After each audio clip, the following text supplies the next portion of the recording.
MUSC Health Stadium in South Carolina. It's one of the nation's longest-standing soccer-specific stadiums and home of the 2012 USL champion Charleston Battery. Tonight, a bitter rival of old paying a visit. It's Orlando City B and the Battery in our United Soccer League Game of the Week. Hi, everybody. Mike Watts, joined by the former Red Bulls head coach and longtime MLS veteran Mike Pecky. And when you look at these two teams, varied styles of play. Yes, very contrasting styles. The Battery is 7-2-1 in the last 10 games. They have 8 shutouts in the last 17 games. It's a gritty, hard-nosed defensive team that is suited for their 4-4-2 style. Orlando, they have 3 key players missing tonight due to the call up to the senior team. They're going to have their handful tonight, like we said, with that gritty defensive. I'm looking for them to start a bit direct before settling into play. Let's take a look at some players to watch. And we begin with Michael Cox. He was the 3rd overall pick in 2015 by Montreal. He's a guy for OCB who can really make a difference. Absolutely. The former Portuguese second division player is fast and strong. He has 6 goals this season. He'll definitely be looking to break down a strong Battery defense to add to that tally. And Romario Williams for Charleston, the player picked 3rd overall by Montreal in 2015. For Charleston, he's the guy who can really get things going offensively, but he's coming off a calf strain. Yeah, he is coming off a bit of a calf injury. He has 7 goals in the season, with 6 of them coming in the first 9 games. I would look for the Battery to get him involved early through direct play and let him take it from there. Let's take a look at our starting 11s, and we begin with Orlando City B. Turner Larea and Obakop are new to the lineup. They make 3 changes from last time out. Who stands out to you? Well, like we talked about Michael Cox a second ago, but I would also talk about Marius Obakop, former player of mine at New York Red Bull, very speedy, very tricky. Look for them to get him isolated in one-on-one situations. Meanwhile, for Charleston, Williams is indeed healthy, will start in the 11, but Ajeti and Sonis, the goal scorer last time out, also starting. Who could really make an impact in this group? Well, Romario, of course, we just talked about. Christopher Sonis, he just touched on. The back 4. Very, very gritty and hard-nosed. They have a ton of shutouts in the season. It's going to be a lot for Cox to get through to them tonight.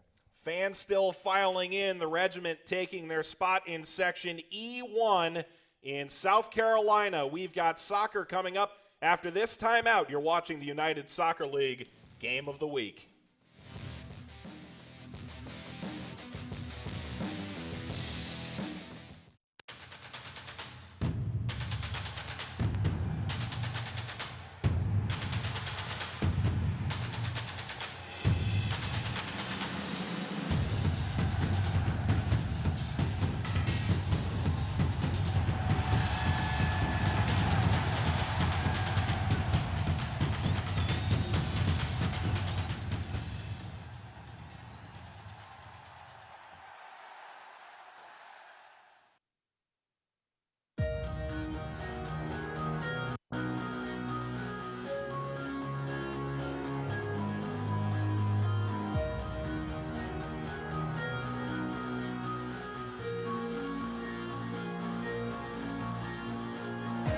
Stretched out to the middle, back to Green.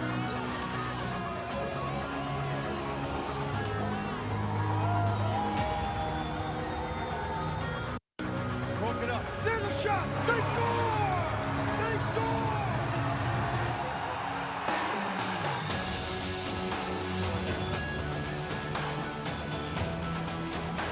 Gerardo forwards. It's in! Rochester!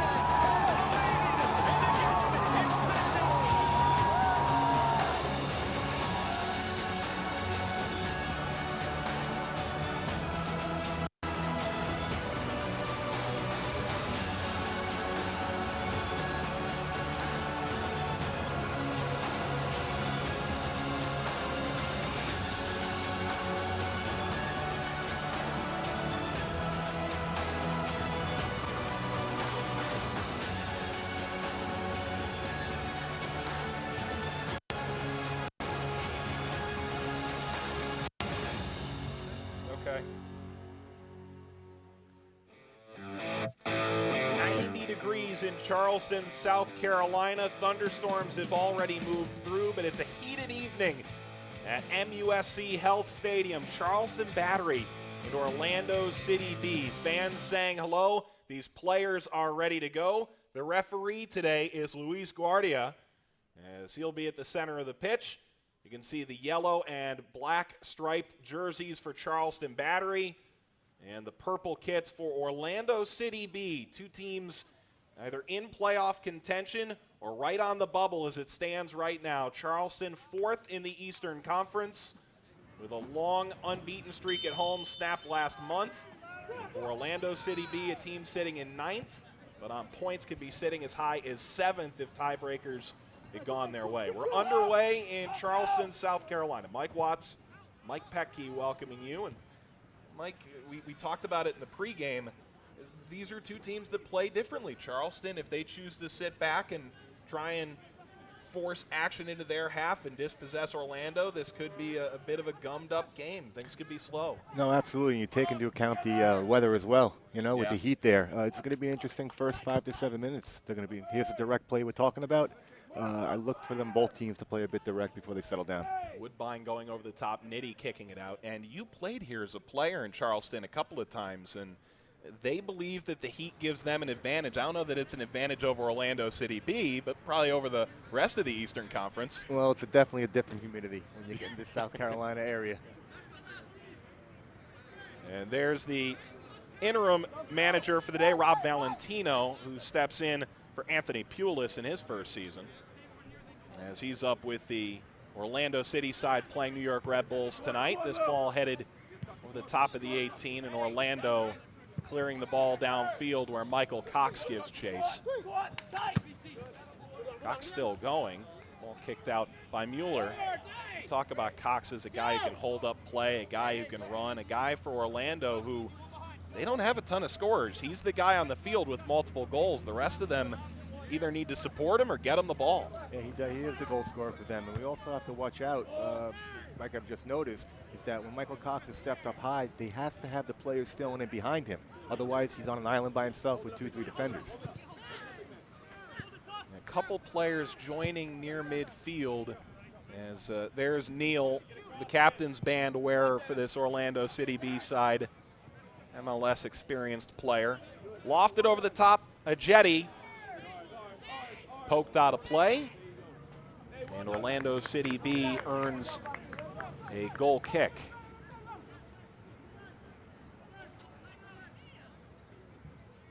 Step up together, Coxie, pull this way. We talked about it pregame. Mark Ridgers, that number 50, it's an uncommon goalkeeper number, but the Scottish native has really done a good job in goal for this Charleston side. So here's the feeling out process. 2 minutes in, you see no attempt to build out of the back. Just want to get the ball to midfield the other half and settle it down there and play from there. No mistakes early. You talk about the heat and how that plays a role. When you come out in warm-ups as a coach, do you begin to think, okay, we're going to have to feel this out for a bit. We're going to have to kind of get used to the field and into the two teams, or do you kind of come in to the game with that plan all week? And when do you kind of decide that this is how you want to begin the game? When do you decide to kind of break out and focus a little harder? Well, the dog days of summer are no easy as we see this build-up play down the left side. Up the left side of the box, crossed in and knocked out. Obakop with heavy work, and it's a corner kick for OCB. Yeah, to get briefly back to my point, you're working on it all week. You're talking about it, but it really just affects you in the second half. You either go out gung-ho right away and try to get that goal, and then you sit back, or you play it safe in the beginning, sitting back, and look to maybe later on get after him. There's Tyler Turner. He's one of the players selected to the Chipotle homegrown game. Landon Donovan announcing his roster, and he sends in the cross to the back post, which is handled by Odisnell Cooper. And he goes quick for Williams, who's knocked down on the run. The foul by Zach Ellis Hayden, and reaching for a quick tactical yellow card. What great recognition here by Odisnell to get Williams on the break. Talk about that direct play. Only thing you could do there is perhaps is just keep him on that sideline. He has a help with defensive help right there. Didn't need the foul there. Yellow card. First time he's received a yellow this season. It's just the 4th foul he's committed, the right back, in his 9th game for Orlando this season. Ball put in play, McFadden. That back to Guerra.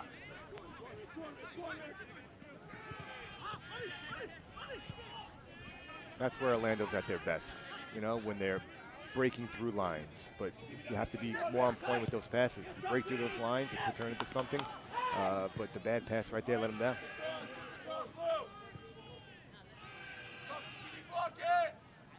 Mueller playing the right side. Sonis, who came on as a substitute last time out and scored in a 1-1 draw against Louisville. Top team in the Eastern Conference, extending their 16-game unbeaten streak.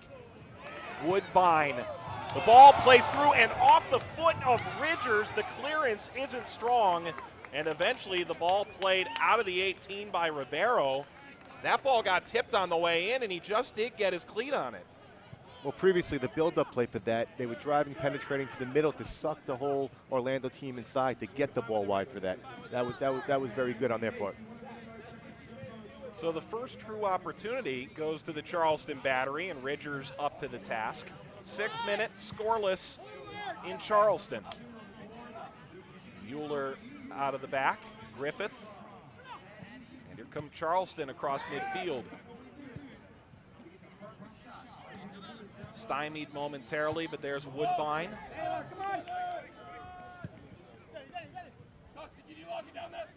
See the space with Cox up there, all that hole right behind them. Charleston needs to look to exploit that a little more. You have someone like Cox stepping up with no one following up that creates gaps, as you see here. Right on time, but did they do enough once they got that first pass through to try and take advantage of that? No, they didn't. But as a road team coming in, as we look at the replay, what a great reaction save off a deflection. Manuel Ajetti getting the shot off, and that's just his 3rd shot of the season, nearly deflected in. But those are the kind of things you look at as a coach and say, okay, that's something we're going to try and exploit as this game goes along. Absolutely, right? Especially as a road team coming in. You know, when you're on the road, especially in the first 10, 15 minutes, you have to be compact. You have to be tight. You can't give up anything. And so far, Orlando has been a bit stretched out. But Charleston has not taken advantage of it the way they possibly can. But we also saw that snippet of Orlando in the transition when they won the ball. It was just one bad pass they made, but if it wasn't for that bad pass, they had passed lines. They could have been out wide. So it looks like Orlando is going to be settling in, and they're going to start to play a little bit more. Here's Chang. And into the back line again, Taylor Mueller. Over 100 appearances for the Battery. Sean Ferguson, now first team All-USL last season.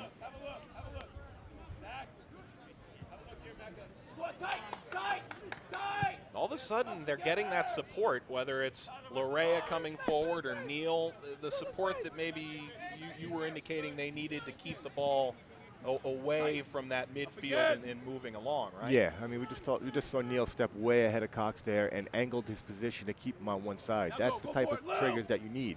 But again, like we said, the team needs to follow up behind to cut off those passes. Neal for Lorea. Pushed by Woodbine, who's well out of position now, and he started to trail the other way, and the foul is Lorea pushed to the grass. Foul committed by Atula Guerra. Great driving penetration right here. Guerra, rather, was just guilty by association. It's Woodbine who put him down. And now a free kick opportunity for OCB, and Turner, a player who can certainly put the ball on net from distance. No, absolutely. Look for him to certainly go for goal, but Ribeiro also has a bit of power on his foot. You would know. Drafted him. Drafted him 2013. Good player, good head on his shoulders. During the interview process, really spoke volumes about his character. At the end of the day, you only have so much room on a roster.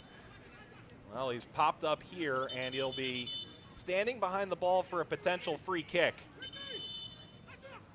Little pushing and shoving here. Luis Guardia trying to set the ground rules here in the 10th minute.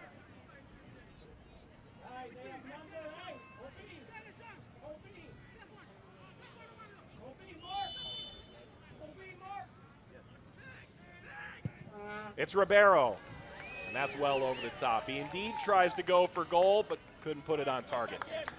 Well, he has the power, just with missing a little bit of finesse there.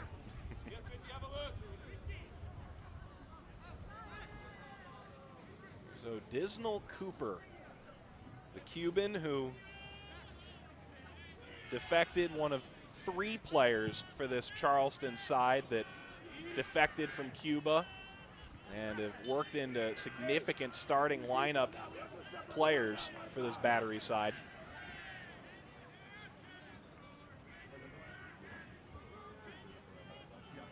You can see already in the 10th minute the pace of the game is after every high performance peak, it's kind of slowing up a little bit. That's certainly the heat. Is that coach driven or player driven? Player driven. And this is these situations are vital now, you know, to take your time on these free kicks and look at them all as goal scoring opportunities. Justin Portillo, the long ball. That's tapped wide. So Mark Ridgers will go back to work. Wasn't tested. He'll get the goal kick. These teams have a ton of history. U.S. Open Cup last year, an 8-7 penalty kick win for Orlando City's MLS side in their first year of expansion after being in the USL.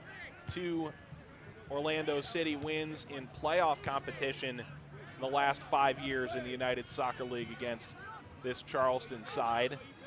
And there's enough players that have been around for the Battery that there is some bad blood here. And Coach Anheuser's been here now for over a decade. I think everyone here is well aware of the implications of a Charleston-Orlando City game.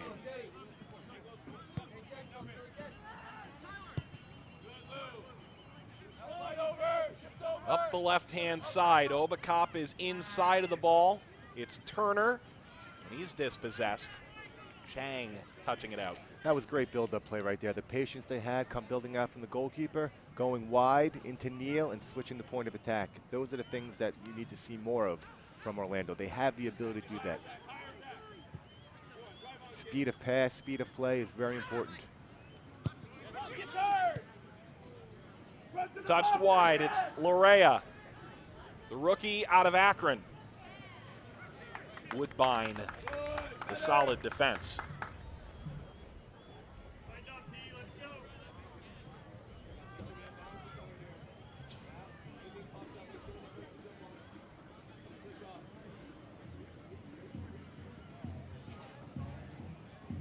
Throw in from a position that could do some damage here for Ellis Hayden in Orlando City.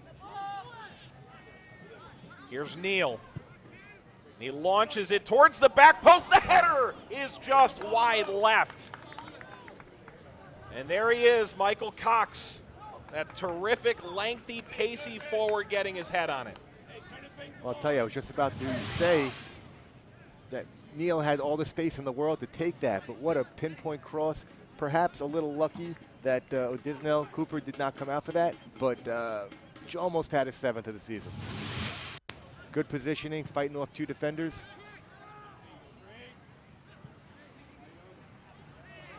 He's scored a lot for this team. He's getting a really solid run out in the USL. Cox finding himself in good position. Sonis was down on the play.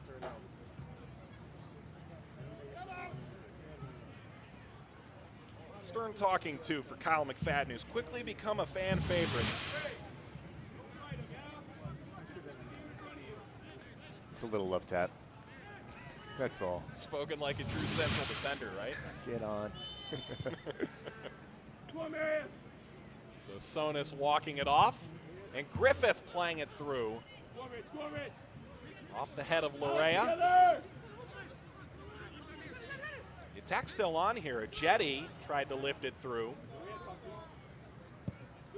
Ellis Hayden out across midfield, and nobody that deep coming off that set piece.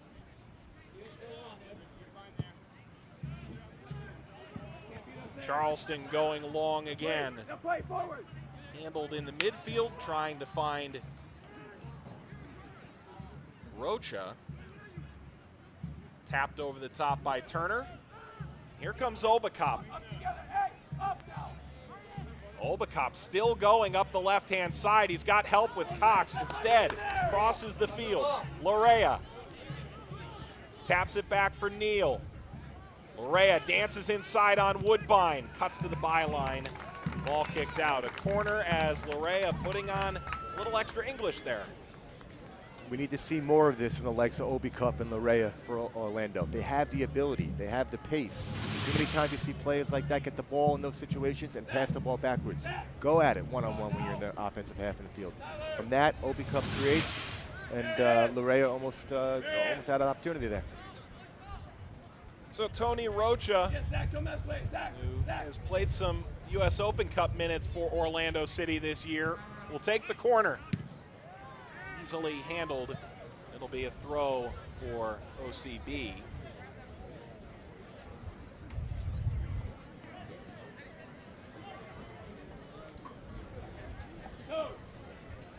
Orlando City started poorly, 1-4-1, 19 points in their last 11, and unbeaten in 5 straight games. For Charleston, they're unbeaten in 4 straight, and they've got 10 total points in that span. 2 teams climbing the Eastern Conference ladder. Knotted by Woodbine. Just into the middle of the field, and Ribeiro couldn't do anything with it. Sonis backstopping.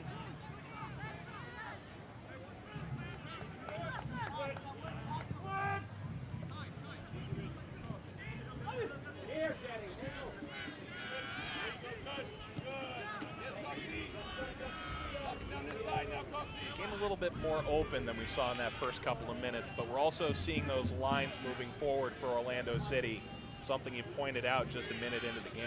Yeah, it is much more open right now. However, if you look at where they're actually getting to, these passes that are being played into the middle to midfielders' feet, they need to be exploited. The off-ball movement has to be better from both teams in order to gain that advantage. Otherwise, it's a forward pass to a backward pass to a sideways pass. Makes it easy for the defense.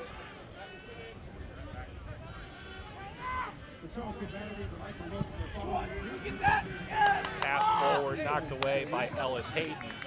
Again, and Jetty taking the ball from a rather stationary holding midfielder and somewhat fish in a barrel for this Orlando City side to try and cut those passes out. Yeah, the gaps are opening up. Charleston has good starting positions, but the off-ball movement has to be better. Chang battling Turner. Working inside, cross pass, a Jetty, another kick save by Ridgers. Picked up, the shot to the left side is just out of the reach of Ridgers and out of play. Justin Portillo was looking for his 5th of the year and didn't miss by much. Well, it was a great opportunity for Charleston. The penetrating across the field, dribbling for that pass. It's a great save, great save. Ribeiro gave the ball away there for a second opportunity. That has to be cleared out. How about Ridgers, 2 kick saves? This is a kick save and a beauty, some New Yorkers might argue. Mike Richter. Mike Watts with Mike Petke, the face of New York soccer for the better part of the last 2 decades. And the hairstyle of New York soccer for the better part of a decade, I think. Thanks for noticing. Yeah, yeah. Pushed ahead for Turner. A little bit of center back, but a log jam at outside back, and he's getting more time after a very strong 2014 USL season. Was getting 7 games in MLS last year, so he was getting a lot of time at the MLS level. That ball kicked out of play, and Odisnell Cooper, the goal kick. There are moments when Orlando, you see the patience they have, the passing, trying to exploit things. They're being a little too eager at times, though. You know, a ball like that after the 4, 5, 6 passes that gets Charleston moving back and forth, perhaps isn't the right decision. They should look to possess that, look to go forward through the midfield. However, direct to Cox is an option, too. We haven't seen much of that from him with the one-touch layoffs. I'd like to see a little bit more of that with his strength. That a bit of a symptom of youth, because you look at Charleston, they're such a veteran team. You've got 4 or 5 guys with over 100 games played for the franchise. Orlando, a lot of younger guys, homegrown guys, academy guys who have worked their way up into the organization. Is it just kind of as you get older, you see those a little more clearly? Absolutely. I wish I knew as a player what I know now. Yeah. You know, the game would be so much easier. You know, when you're young, you're energetic, you want to prove. Like Marius here, we saw a good dribbling from Marius Obercup before, and, you know, you're going to see a lot more of that from him. Holding the ball a little too long sometimes because he wants to make that impression. But a lot of times, most of the time, less is better. Correa laying it up the line for Ellis Hayden. The foot of Ribeiro. Neal trailing all the way back to midfield. Incisive pass, Obercup. Widening the play for the cross, and Cox was running up the near side post. Cooper there to handle it. Woodbine involved. A little give and go. Mario Williams, who's been silent in the early going. Here's Michael Chang. Williams touches wide. Lost the handle. And the ball falls to Rocha. That was a very good sequence. You saw the build-up play, finding Williams to feet. Two-touch layoff back in the midfield, spray the ball wide. Williams spins, winds up with the ball at his feet, top of the 18-yard box. That was a very good sequence. And we've barely seen Williams touch the ball. We were highlighting him pregame. He's the guy who leads in scoring, the 3rd overall pick by the Impact last year, and that's really his first serious touch. Yep. What do I know about highlighting? Is that what you're saying? Yeah. Those are your words, not mine. I think the calf. I think he's still feeling out the calf injury. He's getting into this game. Came in and got about 20 minutes of run last time out for the Battery. Well, here's Lorea. Played with Kyle Laren at the University of Akron, who made such a tremendous impression in Major League Soccer last year. Into the shadows go Orlando City. Cut out, and here come the Battery across midfield. The through ball is kicked out. Nitty was there. Make it McFadden, I should say. Well, I'll tell you, with the pace of Cox and the pace of Williams, transition tonight could play a huge role in this game. As you saw right there, Charleston has so many players sitting back. It takes one interception looking to spray the ball forward to get Williams on a counter. With the speed that he has, same thing with Cox with Orlando, that's going to definitely play a role in tonight's game. And Williams pressing forces the turnover going the other way and creates more opportunities for this Charleston side. Jetty, who was robbed earlier in the game by Ridgers. The 2 best chances belong to the Battery here in the 23rd minute. Chang for Griffith, and now to the middle of the field. Couple of touches. Guerra still pushing against Rocha, shoving off on him. Chang goes down, and there's no fouls in any of that contact, apparently. My type of ref. Let the game speak for itself. Let him play. That's the one. Ridgers going long.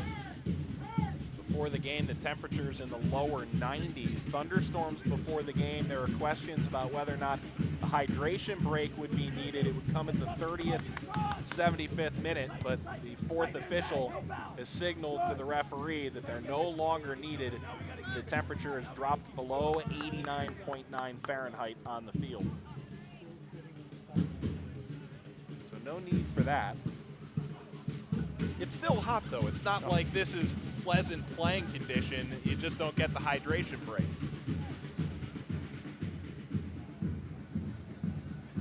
Here we see the patience again from Orlando, but I still don't see the off-ball movement. Great penetrating ball there to Neal. Neal laying it up the right side. Lorea shoved down by Woodbine.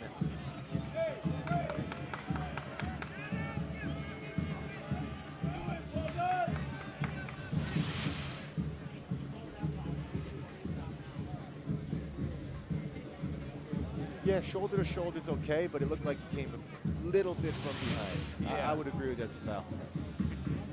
Earlier you're saying that you say that's your kind of ref and he kind of lets things go. How much does that cloud Maybe even being a coach would cloud your judgment of referees too. But Very much so. is that kind of how you look at it now? You look at it as a central defender and a coach who's saying, let's play the game here? I just know the way where the game has come to right now, really quickly before this set piece, how fast these players are falling down. You never know. It's tough. It's impossible to see if they're diving it out. Neal going all the way to the backside and Mueller nodding it out. So an OCB corner, give you enough time to expand further should you choose. Well, I'll tell you, I never gave enough credit to referees, and I'll admit that, as a player and as a coach. But watching now, I mean, the amount of diving that goes in and how good they are at it and how fast they are and how quick and fast that plays happen. It's a tough job. It's a tough job, but of course you always want it to be on your side to call. Here's Tyler Turner.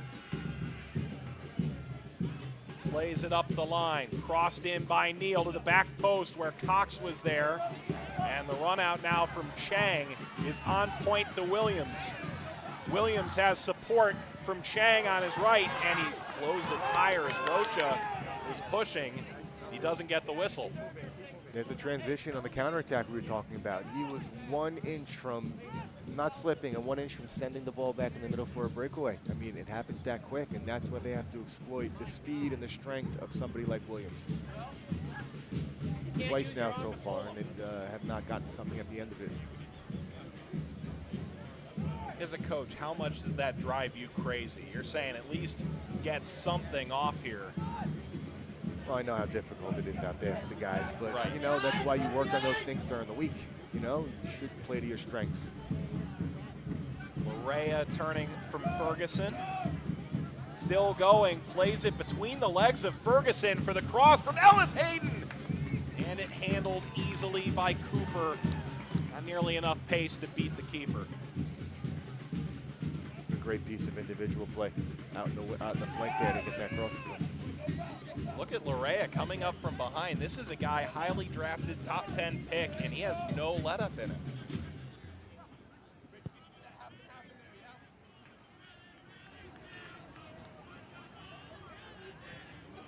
Quentin Griffith lofting it upfield. Nitty kicking it out.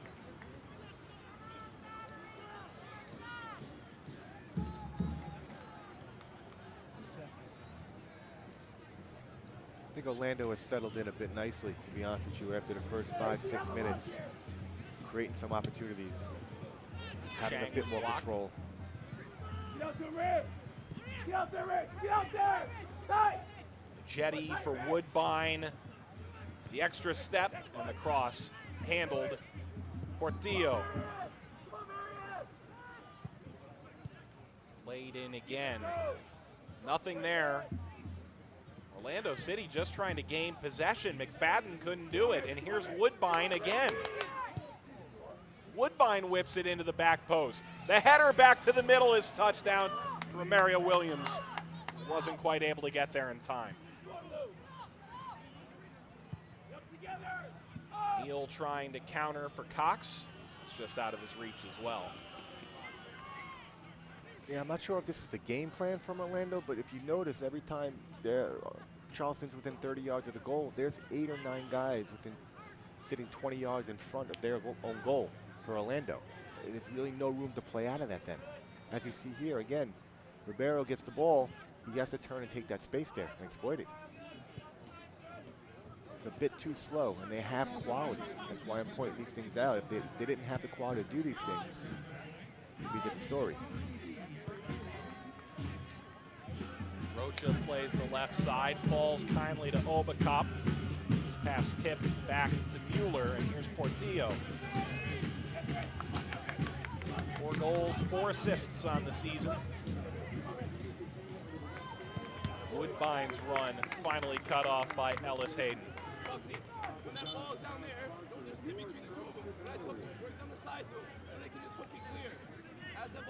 I tell you, as a defender, anywhere in the field, so one of the easiest things that the other team can do for you is play the ball too early.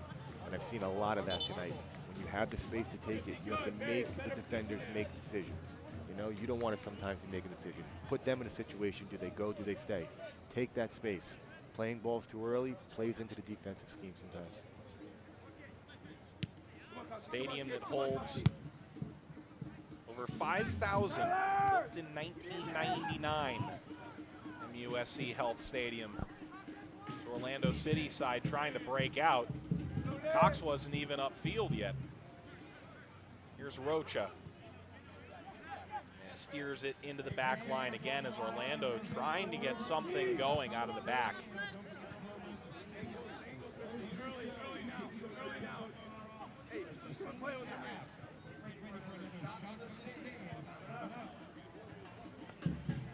Portillo chasing after Obacop. Neal back to midfield to try and collect. Williams, the clever touch. And that was a much better sequence there, to be honest with you. They had two penetrating balls in the middle of the field, splitting defenders, midfield defenders, but nothing came out of it then. Bad passes at the end of it, but they're moving the ball around, penetrating ball again. Central ball to Cox right here, and that's what we need to look for a bit more. Neal, a nice ball up the line. He retrieves again. And he has to reverse field. Now some serious room. Ribeiro.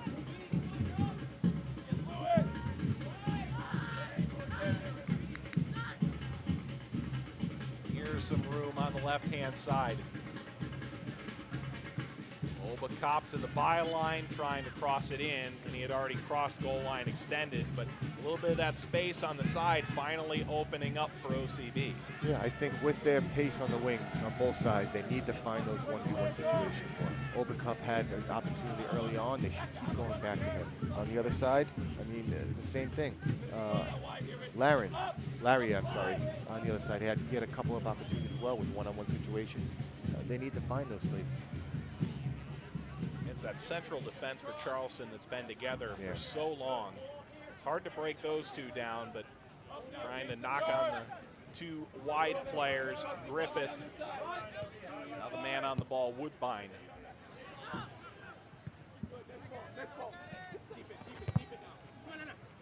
Off the head of Larea.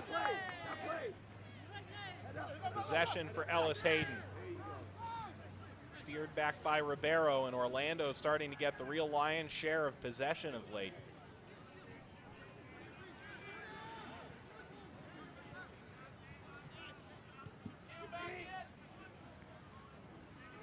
Neal, the former DC United man.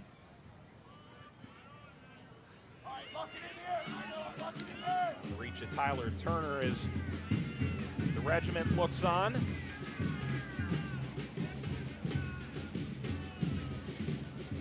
33rd minute, a Charleston team 4th in the Eastern Conference with their outstanding defensive effort this year. They've allowed 16 goals in 17 games. Orlando City B on quite the run of play, unbeaten in their last 5. A team that's beaten Charleston in Charleston, not something easily done. Through ball. Jetty was looking for Williams as Sonis had stopped his run. Orlando City's defense there did a great job of coming together and slowing up that momentum that Charleston had. Pass went wide and they had it covered.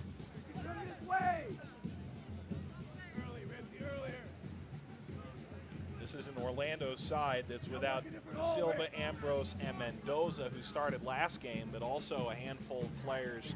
They're getting significant Orlando City time. Played a big role earlier in the season. Haji Berry, Connor Donovan, Ryan Rochez has been unavailable. Devin Garcia. This is an Orlando side that's constantly in flux. That's the difficult part about trying to coach this Orlando City side. Not only has there been some front office changes, but just with the B side here, you're just trying to know who you're going to play with every game. Yeah, I mean, if you look at the natural thing that they're trying to do with the B team is to get players to the first team. So that's important. So it's great to see that there's 3 players that are pulled up tonight for the game against the New York Red Bulls. However, this is the opportunities that these players have to show the first team coaches that we're ready for the next step, and they have to take these opportunities. Anthony Pulis, who's been the head coach this year for OCB, is up as an assistant against the Red Bulls for the Orlando Cities. soccer club side. So we've already got someone who's seen plenty of these players on the bench at the MLS level now. Yeah, and it's not only about the players getting opportunities, it's the coaching staff as well. I mean, they all have aspirations to get up to a certain level. These are the situations, these are the games that you have to take advantage of them. Barrow for Neal. Backtracking for McFadden. Now Nitti found himself out of the rotation for a handful of games, but is back in the last couple. Long run. Chang lays it off, and the ball knocked away from Guerra.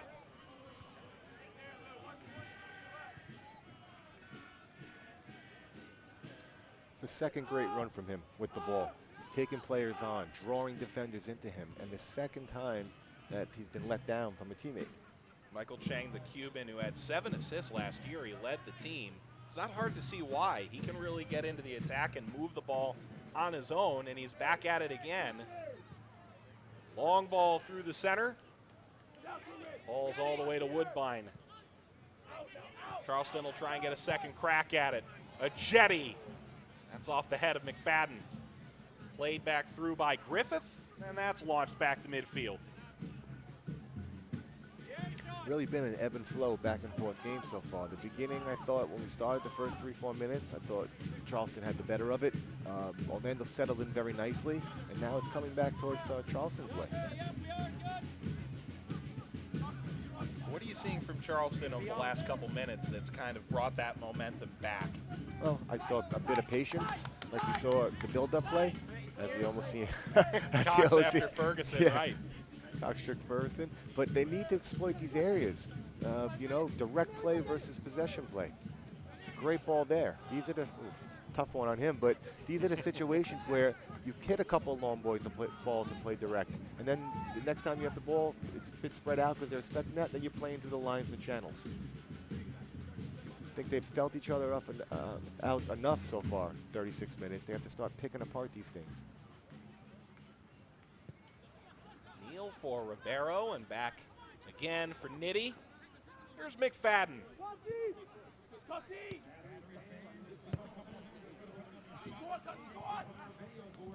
That's gonna be offside, yeah. That was such a coach's way of describing offside. It's just second nature to you. You just turn around, that's offside. That's offside. No, listen, heat is definitely playing a factor in this tonight. That's why we're seeing the slow play versus the quick play. But we've seen enough, especially from the flanks on both teams, the outside players, that they have that ability. Again, we see it right here in Chang. This is the areas right here. He should take this himself now. Cutting inside, he does, and Ridgers handles the shot. You gotta help him out. He's going side to side. He's the guy who's really made the biggest impact for this Charleston side on the attacking effort. He's had 3 really good runs tonight. Absolutely. I would plant him out on that wing on the touchline for large chunks of it and make, like I said before, make Tyler Turner, make Zach Ellis make the decisions. You know, do I go and stay with him or do I have to cover it inside? These are the little mind games that you have to start playing. Areas to exploit. I guarantee that Tyler Turner doesn't want Chang getting the ball anymore. But if he goes out and walks him too closely, it's opening up space behind.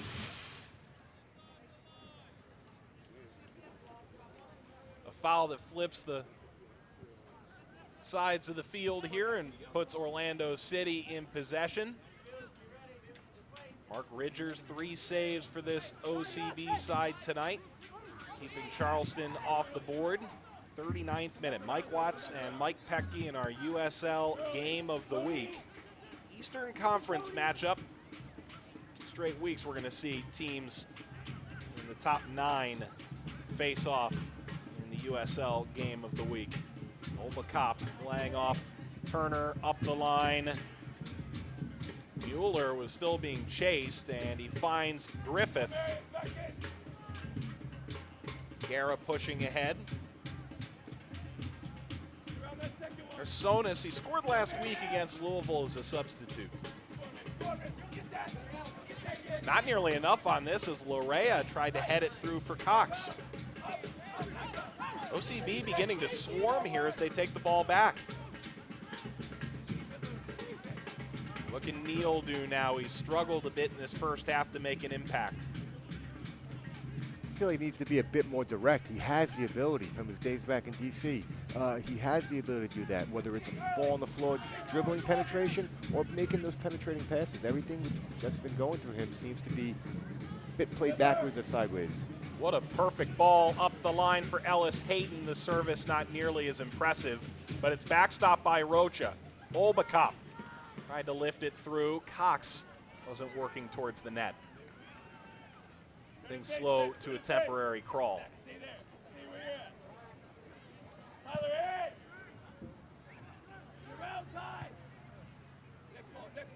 Off the head of Nitty, Ribeiro is fouled by Portillo.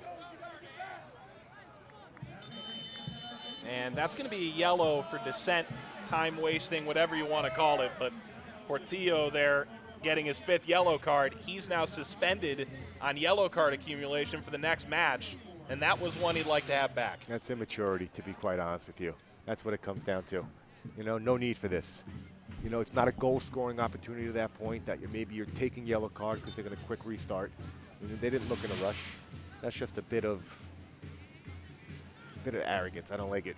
And I'm sure that 5th yellow card's going to stick in his craw. I'm sure Coach Anheuser's well aware that that's his 5th yellow card. Yeah. One of the key offensive cogs in the machine is unavailable next time out, and they're playing at Red Bull New York 2, Yep. the 2nd best team in the league. No, you just said it, hurting your team.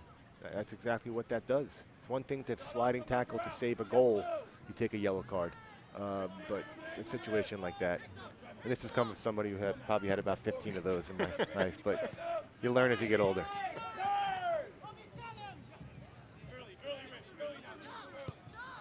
Portillo, a little extra energy after picking up that yellow. Pushing, try and get the ball back. Rocha out of the reach of Turner.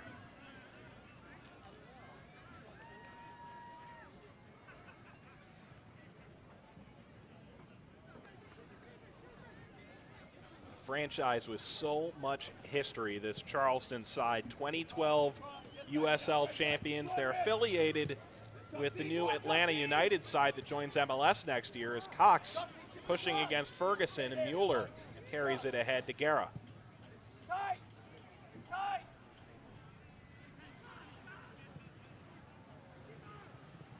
Played long for Williams, and Ridgers there to take over. They're trying to find Williams. They're trying to get him involved. Some balls are a little under hit. Other ones, defense are cleaning it up, but they're attempting. They're attempting to get him in behind. And this is what we talked about before the game. This Charleston side has been without Williams. Comes in against Rochester, against Louisville, and he was certainly the point of attack they were trying to get to. A physical game for Charleston, but they're trying to be direct to him. They're trying to get him the ball in position to run with it.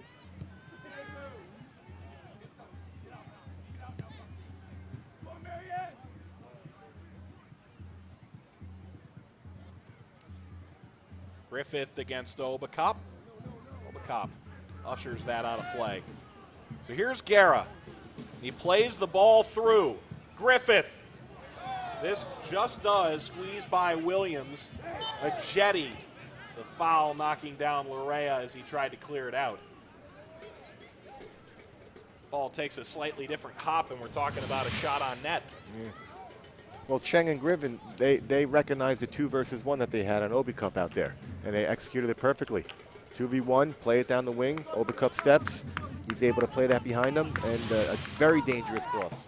Very dangerous. And for Obakop, is there anything he can do there? It seems like you're picking the lesser or the greater Lesser of two evils. Well, you're in a tough situation there. I think maybe the teammates could have done a little bit more to shift over and help out, because he was wide open. Charleston retrieving possession again, entering the 45th minute of play. Kyle McFadden against Williams, that whistle.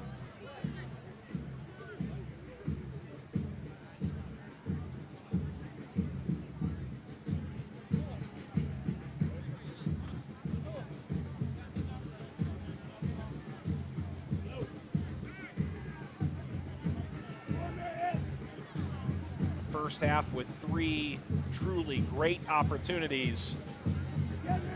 Ridgers strong in net for OCB. Over the head of Chang, and OCB losing possession initially, but Cox getting it back. Brought down from behind into traffic. He won't get the whistle in the 45th minute as we near first half stoppage time.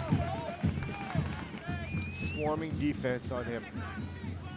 They're doing a great job in containing him. Aside from the header inside the 6-yard box early on, done a very good job containing him, but Orlando is sitting way too deep. That through ball couldn't unlock Obacop. We've got 1 minute minimum stoppage time in the first half. Woodbine leaves it up top. Williams tries a shot that's deflected. And then the second shot, Ajeti was hoping to get there. And Guerra took the shot. He pulled the trigger, was looking for a handball against Rocha that didn't come.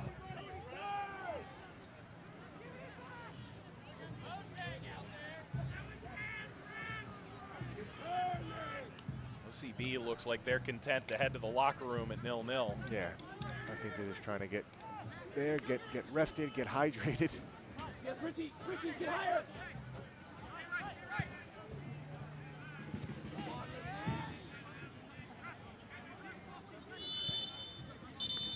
Here's the first half whistle.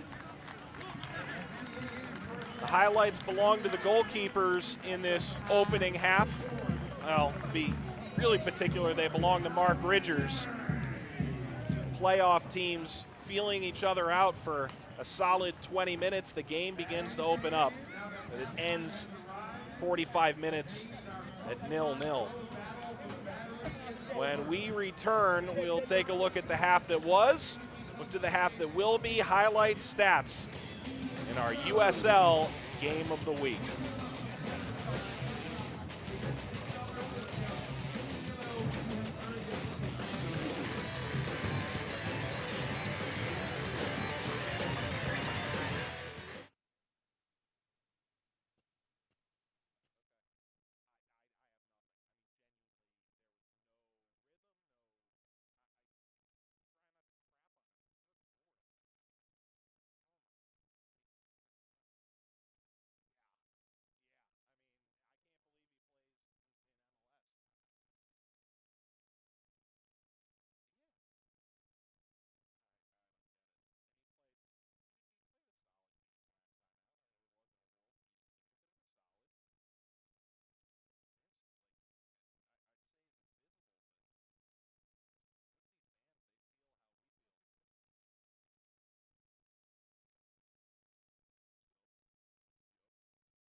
Charleston, South Carolina, and no score between OCB and Charleston Battery. There's some physicality on the pitch, but it looks like these two youngsters exhibiting some yellow card-worthy action as well. Mike Watts with Mike Petke. These fans were looking for a little more action in the early going, and in the summer heat, not a lot of action to be had. We take a look back at the first half highlights, but this is a game where the ebb and flow, it was a lot of ebb and not a lot of flow. I agree. But you know what? The heat is out there, and it is tough to play in that. You know, I just feel that the patience, as we look at the first corner kick, this is great transition here. You know, they got Williams involved. No need to foul there because they had backup there, but that's the more stuff they need to look for both teams. If it's hot, they're sitting back. Exploit the transition. Woodbine's through ball off the deflection by Nitty. Ridgers making the first of a series of saves. Cox finally involved. Really his only opportunity of the half. Yeah, most of these opportunities have come from wide play. Wide play developing into something. And that's what they need to exploit more of, both teams.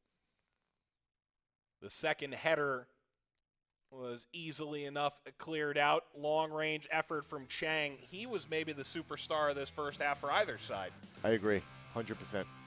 Portillo, this yellow card is going to drive a coach nuts. Yeah, I mean, it's unnecessary. It's putting your team at a disadvantage next game in a very important game. That's his 5th yellow card, indeed suspended for accumulation. Late in the first half, you're looking at a foul there on the edge of the box. Woodbine working inside. Williams tries to pull the trigger. Didn't find enough room. He was closed down in the first half. He was. That was his best opportunity right there. I mean, he did very well to turning the ball there and getting a quick shot off, but a great block. We take a look back at our halftime statistics, and there's not a lot of stats to tell you about. A total of 11 fouls and 10 shots in this first half, a total of 4 shots on goal. Yeah. This is a first half where it wasn't very statistically based. It was physical, and these teams are trying to figure out the best way to attack one another. No, absolutely. They're going to get hydrated at halftime. The sun's going down. It's going to be a little bit cooler, I assume, in the second half. And this game's for the taking from either team. So the game will heat up when the sun goes down, we can hope. When we return, we'll look forward to our upcoming international friendlies, including an important partnership for the history of the United Soccer League. It'll come to fruition on Saturday. We tell you about it when we come back. It's halftime in Charleston, 0-0 between the Battery and OCB in our USL Game of the Week.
Our USL Game of the Week is at halftime, and the score 0-0 between OCB and Charleston Battery. Neither side breaking through in the opening 45 minutes. Mike Watts back with Mike Pecky, and we take a look forward to some USL Game of the Week action, which will continue on ESPN3 next Wednesday night as New York Red Bulls 2 pay a visit to FC Cincinnati, a team that's averaging 17,000 fans a game. More on that, but Red Bulls 2, this is a team that's built a top-of-the-conference kind of team in the USL, homegrown players, academy players, Very impressive, isn't it, former Red Bull coach Mike Petke? Absolutely. I mean, I'm a bit biased because I grew up, with this, but I think they're the best in the country at developing players, and you could see in the players that are involved in the first team, Sean Davis, Alex Mule, Matt Miazga, who came through and got sold off. They're doing it right there, and they're not going to be scared about the 17,000 people in Cincinnati, I don't think. So what an exciting game that'll be. Two of the top three teams in the East. Meanwhile, August 2nd, two playoff teams in the West. Sacramento Republic sitting second. OKC Energy at Taft Stadium. Then August 8th, Real Monarchs, the Salt Lake City USL affiliate of Real Salt Lake. And then Colorado Springs Switchbacks, one of the best defensive teams in the United Soccer League. That leads us to our standings, as this is kind of crunch time. Anytime you begin to look at the standings, Mike, you think about how many points do I need to qualify for the playoffs. The top 8 get in, and there's always that group of teams. OCB is one of them right now, where you just go, okay, we need 3 points, not 1. We need at least 1 point on the road, not nothing. You're thinking about the playoff picture now, aren't you? Constantly checking the standings, constantly seeing what you need to get above that line, and it's very psychological. You have to be very strong psychological to go through things like this, but, they're close. Orlando City is just in there. Right on the line. Meanwhile, we take a look at the Western Conference. Vancouver Whitecaps have cooled off, not that that means much, after their tremendous unbeaten streak to start the season. Sacramento Republic and LA Galaxy, too, are within striking distance, but the Whitecaps a game in hand, and you can see Real Monarchs sitting 9th in the same position as OCB. We'll see them in a couple weeks tied on points, but a couple games in hand for Orange County. Meanwhile, July means league competition. It can mean U.S. Open Cup competition. It can mean international exhibitions and friendlies. No different in the United Soccer League. You look at some of the names on the right-hand side, and you can't help but think English Premier League teams coming over to the States. And when you were the coach at Red Bull, you went up against Arsene Wenger. You looked at the legend, and you beat him, too, with Thierry Henry in that group in New York. Yeah, second best moment as a coach for me, Supporter Shield being the first. But, I mean, going up against a legend like that with such a storied club, and people could argue all they want that they're over here for a vacation, all the people like to say, but they were playing hard. And we went out there, and we wanted to win, and we won 1-0. It was great. So you look at some of the teams that will be playing here in the country in the coming couple of weeks, and we look at one in particular, FC Cincinnati, Crystal Palace. It's the USL's first game to be streamed on Facebook Live, and it's coming up on Saturday night. You look at the history of these two teams, a little bit different. Yep. And yet FC Cincinnati, the darling of the USL right now with that incredible attendance, and you get a market that's just getting into soccer on a professional level, and you bring in a Crystal Palace, you bring in a team with such history. It means a lot to fan bases, doesn't it? Oh, absolutely. I mean, it's like the NBA going over to Europe, for exhibitions. The NFL starting to go over to London to play games, It's the same thing with soccer. You get these story clubs and with the history of a country that has really just taken soccer by the horns, and the fans love it, and they should. Crystal Palace finishing runners-up for the FA Cup last year to Manchester United in just a really terrific matchup. So those two teams will meet on Saturday, and we hope that you join us on Facebook Live to watch it, 7 p.m. from Nippert Stadium. Over 25,000 fans in Nippert Stadium. Soccer record is expected. Meanwhile, we've got a game here. We are scoreless between OCB and Charleston Battery. When we return, we look back on the first half, what changes Coach Petke would make, and we look forward to the second half of play when we return in our USL Game of the Week.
Halftime in Charleston, South Carolina, a professional franchise since 1993, 4 championships.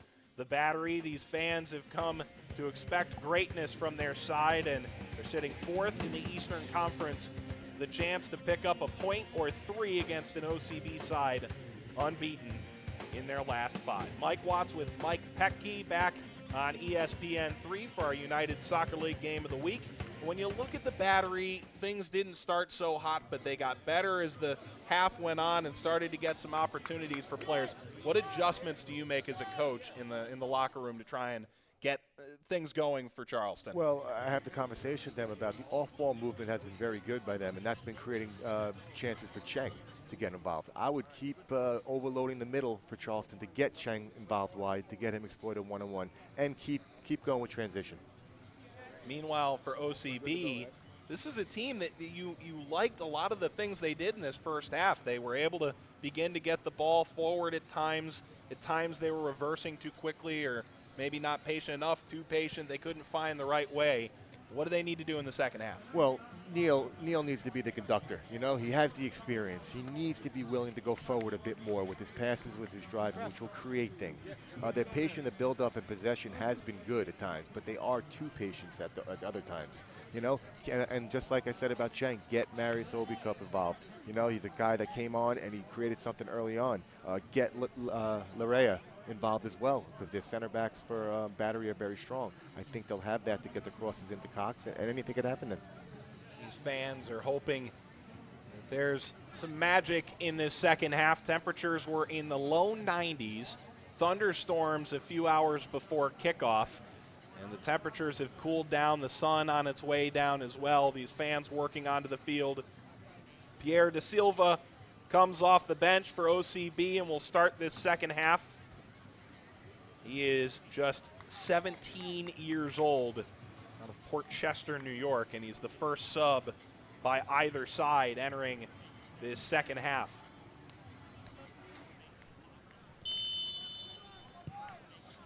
Underway, half number 2, purple kits of OCB.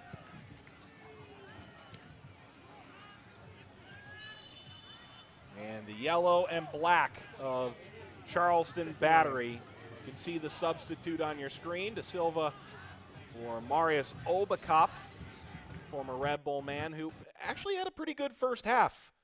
A little bit disappointing to see him go out, but yeah, he'll go to a player who's gotten more time this year and has really proven himself to be a valuable component.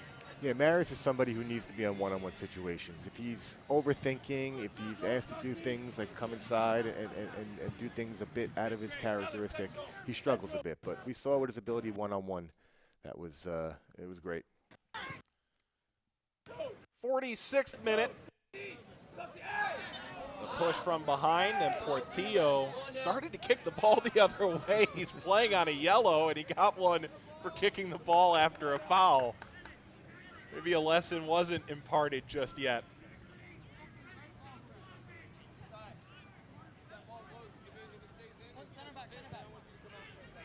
Now, here's the patience we talked about. They have the patience, and Charleston is sitting back a bit.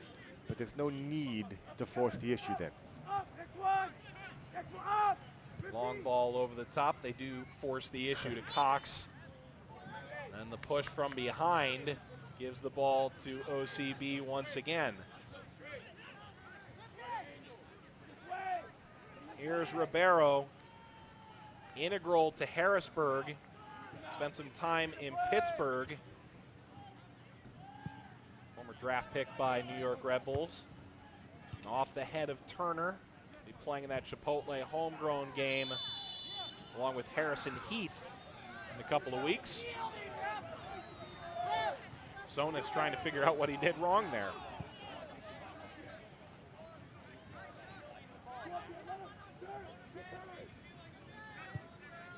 Silva getting his first touch of this second half. This is much better. Penetrating ball that they're in their half now, and then they go wide for the one-on-one. He's got to take them on there. You live to exploit those 1v1s 25 to 30 yards in. Ribeiro tries from long range and doesn't challenge Cooper. So they get a little bit better, but maybe a bit impatient on the 30-yard effort. But you talk about at halftime, Orlando trying to take advantage of those wings. Isn't that something that Charleston's thinking about as well? Yeah, how do they absolutely. try and shut that down? Is it a numbers game? Well, it's about keeping them on one side. It's about getting up when the ball goes wide and approaching it, and then having people fill in behind to give them no space to play. Trapping them on the wing, do not let them out of there, because if it gets switched to the other wing, then that's when the 1v1s come about. Here's Guerra between two players and lifts the ball up the left-hand side. It's a foot race. Williams still going after it, and Ridgers carries it off the end line.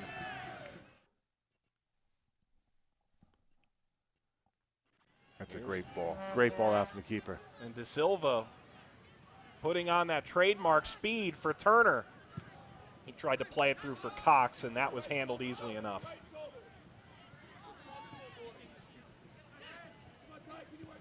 Sonis for Chang.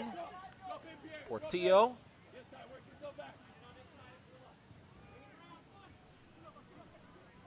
Here's Woodbine.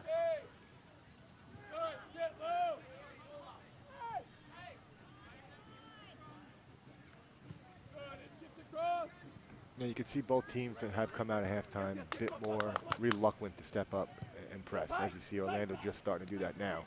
They're setting their line at a certain moment, just above midfield, and making it difficult to play through. Silva thought that ball was going his way. Instead, it's Charleston on the ball momentarily. Here's De Silva working upfield, trying to get by Griffith. Has Cox out in front of him. And then he runs right into Mueller, who takes the ball away.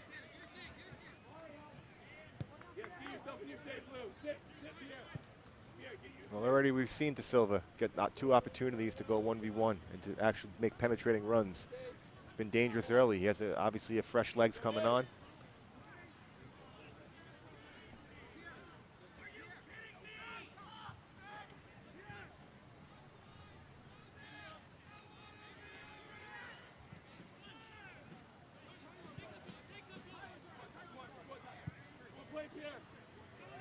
Up the line for Turner. Didn't start last time out. Gets the call to start here tonight. His 15th appearance for Orlando City. Crossed in by De Silva. And the header by Neal, who's finally involved in an attacking role into the hands of Cooper.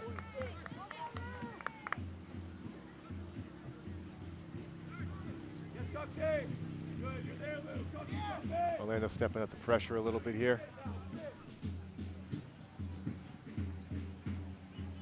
And that kind of goes according to form. A Charleston team that sits back, they force you to make a mistake, and then they pounce on it. They don't give up goals. Orlando City side that gives up goals, and, well, they score them too. They score them too, yeah. Long run for Williams, and Ridgers towards the midfield stripe. He put that out of play.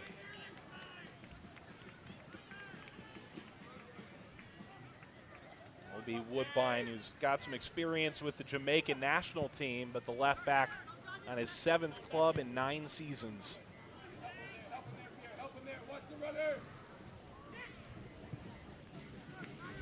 Played to the middle of the 18. It's Williams who takes the shot and hangs it wide. In a lull in the action, Charleston somewhat coming out of nowhere with that effort and nearly snuck it inside the pipe. Williams just showed his strength right here, holding off a big, strong center back, getting that shot off. Just a bit wide, but that's what you want to do. You want to feed the beast. Feed the beast. That's your target forward, the big boy. Let him do his thing.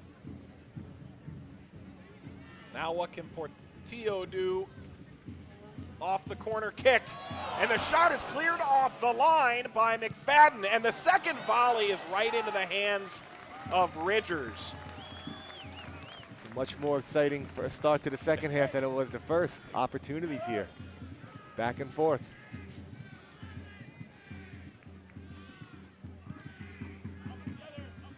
All of a sudden, those are the best opportunities for Charleston the entire game, and they come in like 10-second span.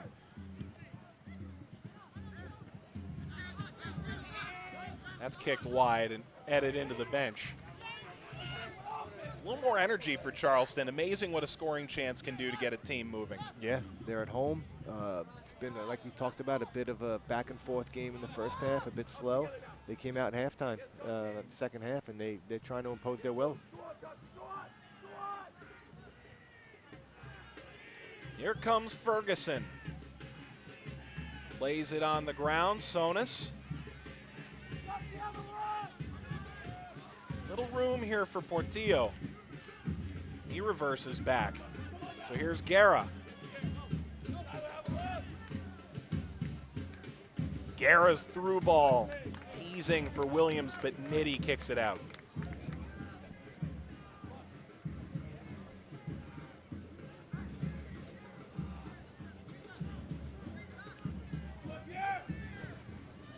Here's the service. Ball nodded away. Portillo looking for Guerra. And Orlando City taking over just momentarily. Charleston backstopping it initially. Silva couldn't hang on. Here's Chang. Griffith stepping over, creating a bit of room. Ball falls.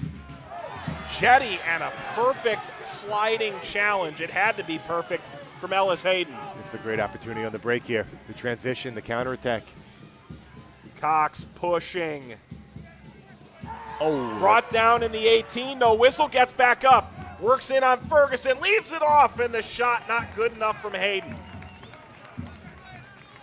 I have to tell you something. I need to see that replay because for me, that was a penalty kick. There's no advantage in that moment. It looked like he got past and he got taken down. That was interesting. Meanwhile, the other way, Williams in on Ridgers, and he makes another save. Ridgers up to the task again. Where did this game come from? The last 5 minutes feel like it's an entirely different venue. Back and forth, the transition, the open play. The opportunities.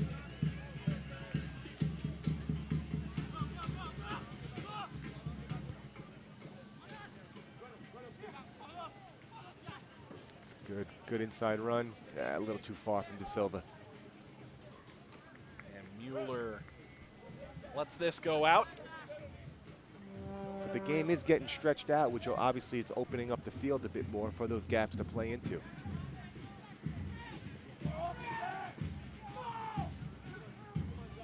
56th minute, and these last handful of minutes are the reason why you tuned in tonight. Here's Mueller. He's playing some right back early in the season to fill space. Headed for Sonis, who turns, tries to recover. Looked like Sonis was in an offside position. He also had a push there.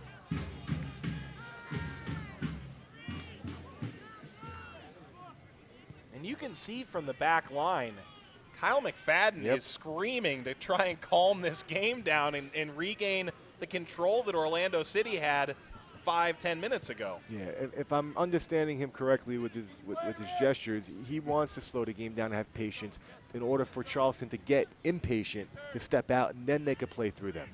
But what's happening here, what we've seen so much in the first half, they've done this, they've played around, and then it ends up being an impatient ball played forward. You have to find those gaps. Go central to open up the wings. Go wide to get the ball central. And this is Nitti.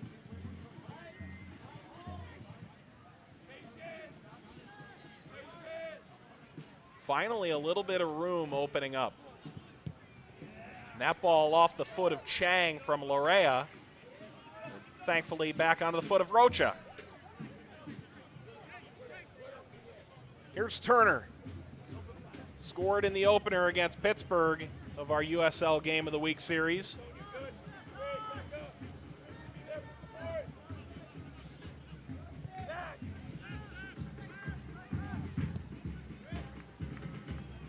Nitti again trying to switch the point of the attack. Right idea, no? No, right idea, but it's just it's been happening. It's almost been a tagline tonight for Orlando from the beginning, is that they have this possession, this bulks of possession, and then it's just a sloppy giveaway. They do get it back. De Silva leaves. Neal Cox couldn't hang on. Portillo into the run of Williams. And Williams will try and take the entire defense on his own like a bulldozer. Gets it out wide for Chang. Williams will try from distance, and it scrapes the edge of the pipe and out of play.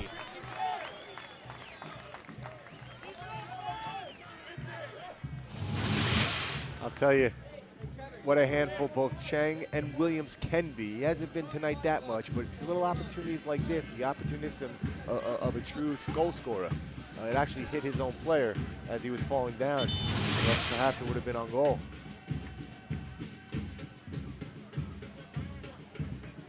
59th minute. This game's starting to get really interesting. Around the next one. Sonastu, Chang, Griffith, and now Guerra. Portillo.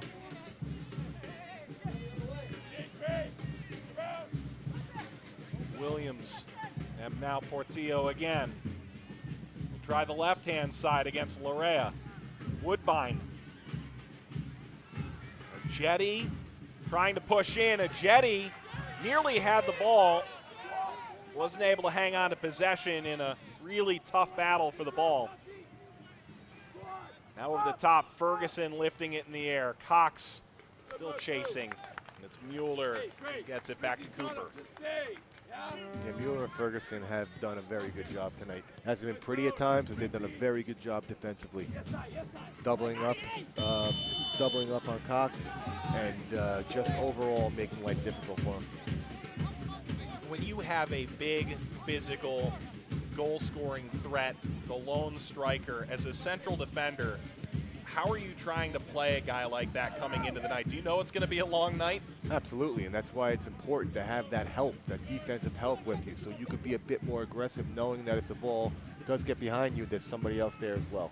You know, if you're playing a flat and you're playing a flat back four like they are in the run of play, and you're too tight to him, he has the strength to turn you and then get it on goal. You know, you have to keep an arm's distance sometimes. Sometimes you have to read the play and step in front. Sometimes at midfield, especially in the beginning, you got to lay a hard tackle on and let him know it's not going to be easy. So he's looking over his shoulders. Guerra's shot blocked by Nitty, and out is Ridgers to pick it up. Did you ever prefer to play against a player like that? Or is that the kind of guy that you just hate to see in a coming week? Well, it's either that guy or the small guy who's really speedy. And if the small guy is really speedy, I didn't have the pace to keep up with him, so depended on the night. Big guy it is. Yeah.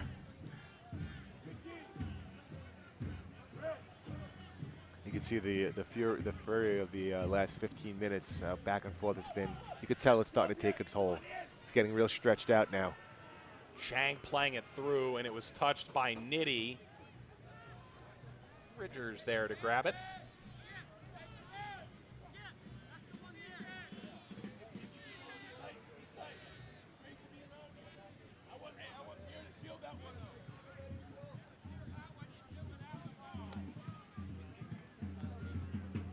It's a Charleston team that lost Dane Kelly, who led the team in scoring the last 3 seasons elsewhere in the USL now. Ball lofted over the top. Turner giving chase. Gets by Griffith. Turner works up the byline, leaves it off, and it's just high. Cox wasn't able to put it on net from just yards away from Cooper. Well, another very good patient build-up that resulted in something here. Cox just had to keep that down. You know, he's falling backwards. It's not an easy shot, but for a goal scorer, get that on the ground. Get that on the ground, far post. You know where the goalie is, the close post, get it on. But overall, a good build-up for Orlando to get the ball wide. A bit lucky on that wide play, but overall, they got something out of it. Both these teams are starting to get to a point where you feel like a breakthrough may be coming. Williams coming in, it really hurt Charleston over the years playing for other sides in the U.S. Open Cup and in USL play. And finally, Coach Anheuser saying enough is enough when he was available for loan from Montreal. Pulled the trigger, brought him in, and he's been the leading scorer the number 9 for the Battery this year. Sent up the left flank, Turner. And the extra pass back is away from him from Larea.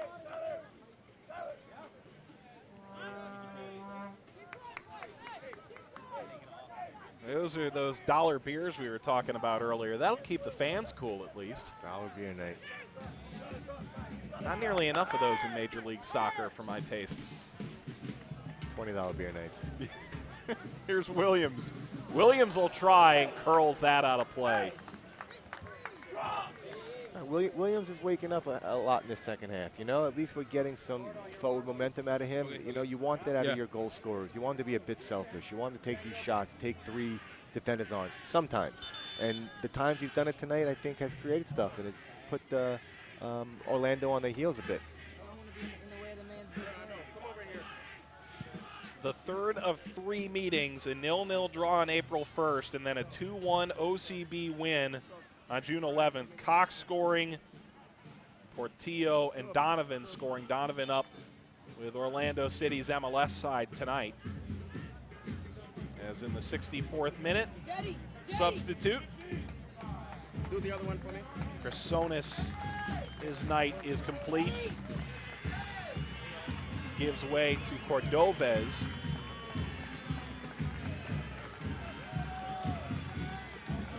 Cordovez, mid-season neck injury that really looked to be a problem, and he came back faster than really anyone had anticipated.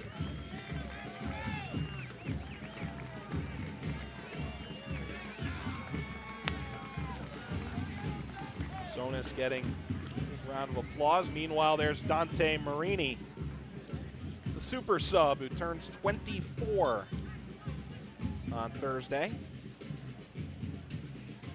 Comes on for Ajeti, who had a couple of really good opportunities in the first half, but not so much in the second. Up the line, up the line.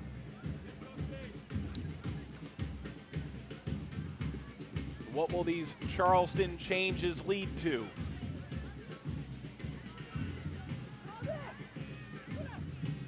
Guerra. Griffith didn't combine with Chang the way he wanted. A little bit more quality, have him in a one-on-one situation.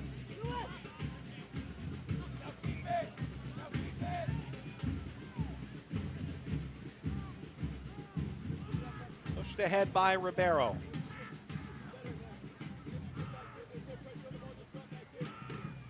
Neal given some room to operate here. Lays it off to Silva. And again, that last pass not there to unlock Cox. It's a very good build-up play, though. Meanwhile, here comes the substitute, Cordovez. In on Nitti, turns and fires. Another opportunity for Williams. And Cordovez takes the shot that's deflected out for a corner. Oh, why Williams did not take that one time, I have no idea. You see very good transition here. Good block. Has the goal. Oh, he has him going one way. Put it the other. But give credit to Orlando. Swarming defense there. But this is probably the 3rd or 4th time we've seen a turnover from Orlando deep in Charleston territory, leading into a direct play counterattack. Wonder if it's only a matter of time. Portillo, that ball deflected away from the line.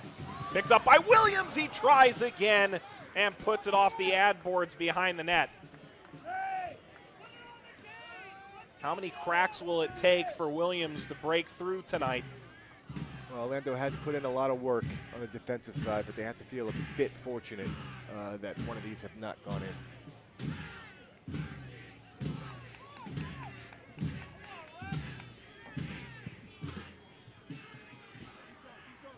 Mike Watts and Mike Petke for our USL Game of the Week in Charleston, South Carolina's MUSC Health Stadium. A lot of fans, I think, scared off by thunderstorms that came before the game. A lot more tickets than this were sold, and that, when I spoke to the team a couple of days ago, the fans who have come out trying to cheer their team on to another win. This is a Charleston side that had a 29-match unbeaten streak that ran over 2 years at home. It was broken against Louisville and then another loss to OCB, 2 in a row. This up the line, played through for Williams. Rocha kicks it back. Tio was giving chase. When you were head coach for Red Bulls, there was always talk that Red Bull Arena, it was a fortress. Never anything like a 29-game unbeaten streak, right? No, unfortunately. Yeah, everyone would love one of those. Unfortunately, no. Chang taking over, Portillo. Portillo's thinking about it. He lofts one to the back post. And Chang had pushed off of Rocha previously.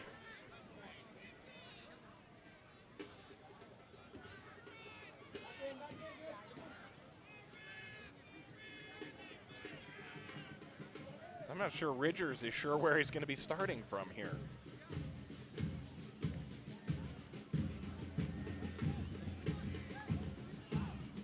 Think about beating or drawing 29 straight matches at home. What that does to the standings. Essentially, you pick up a few points on the road and you're already in the playoffs. Yeah, that's not an easy thing to do in any sport. I've played in Charleston a number of times, and it's not an easy place to play.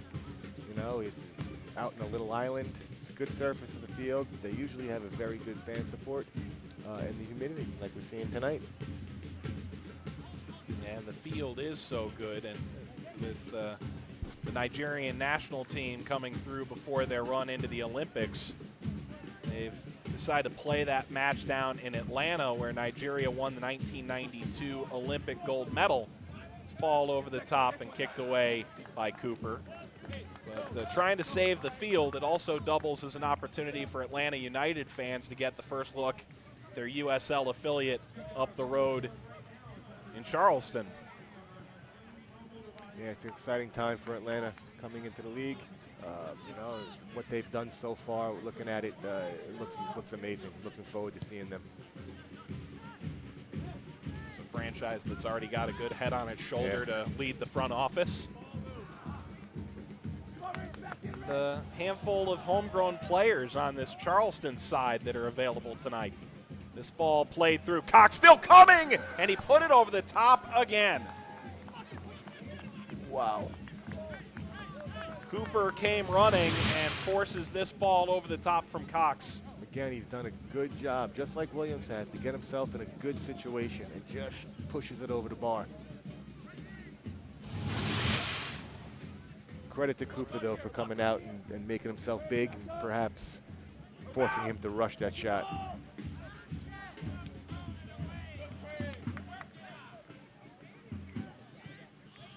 At this point, I think there's as much frustration from Cox himself as there is from, I think, fans waiting for that goal to come, because he's finally getting the looks that we wanted him to get in the first half, and they just aren't going down yet. Look over for a substitute for Orlando City.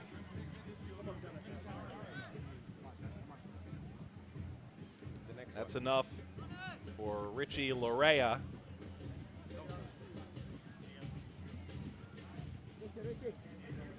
It'll be Mendoza coming in, the man who's played 2 stints for Orlando City, bookmarking a 2-year run in Rochester where he won the USL title a year ago.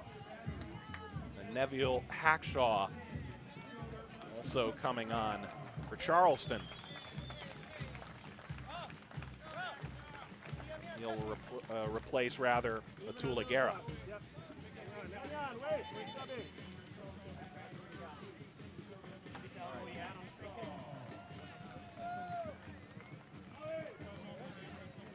Guerra scored against Glasgow Rangers. It's not much of a factor tonight in the central midfielder. Truth be told, both central midfields have been rather quiet. This is a game that's kind of been played on the flanks, and I think that's the way both these coaches wanted the game to be played. It seems that way, yes. Especially with the addition of Pierre De Silva in the second half. He had some success early on.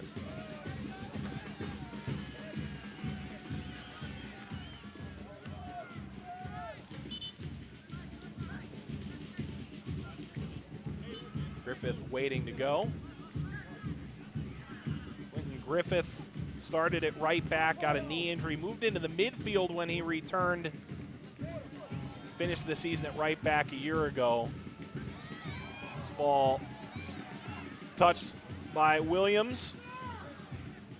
A couple of heady collisions as Cordovez was involved, and now advantage played for Orlando.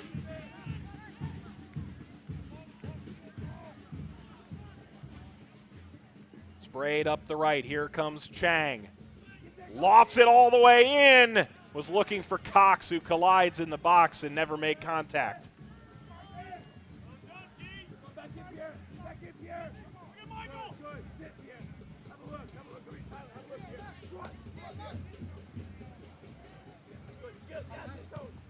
Orlando seems to, late in the game, have a little bit of pep in their step. You know, they're stepping up and pressing right now. Thought they would set their line and perhaps try to wind this game down 0-0 until getting one more opportunity, but maybe they're sensing something. Marini still working in, and he has the ball picked right off his foot by Hayden.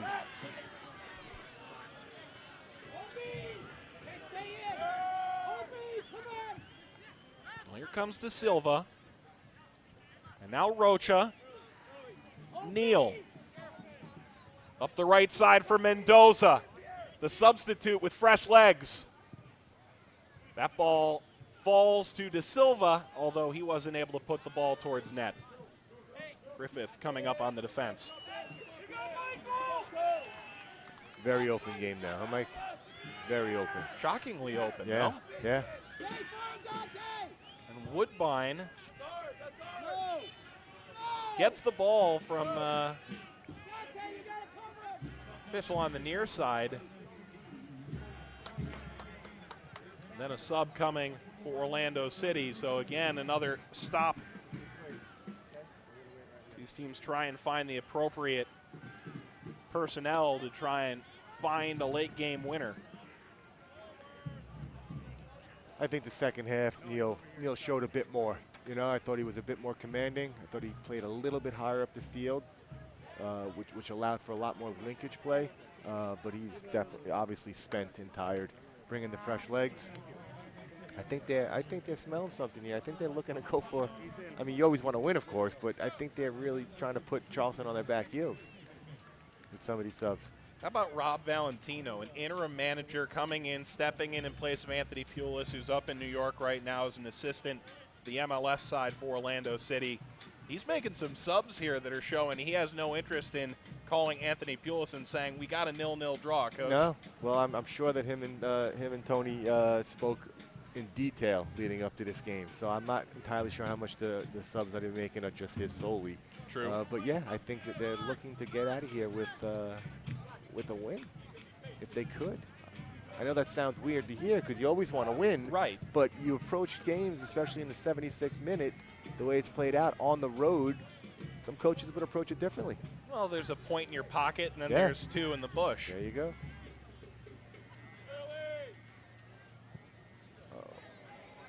This is not the pass you're looking for, and that's the coach's sound there. Uh-oh. Lateral passes. You have nightmares of lateral passes, especially across the middle of the field. They're killers. Cordovez, he's only been in the game for 5 minutes. He's not afraid to go give that a run. Nope. Here's Woodbine for Portillo. Hackshaw for Griffith. He'll go one-on-one with De Silva and send the low cross that's tipped away initially. Portillo backstopping. Charleston all of a sudden is pushed deep into Orlando territory. Williams lost it initially. Cordovez has his pocket picked. Now with these fresh legs they have brought on, they need to go. Right now he needs to play that ball. And Mendoza Most recent sub for Orlando was leading that charge upfield, and Rocha didn't feel like he had a clear path. Ribeiro spinning it to the right side, Hayden.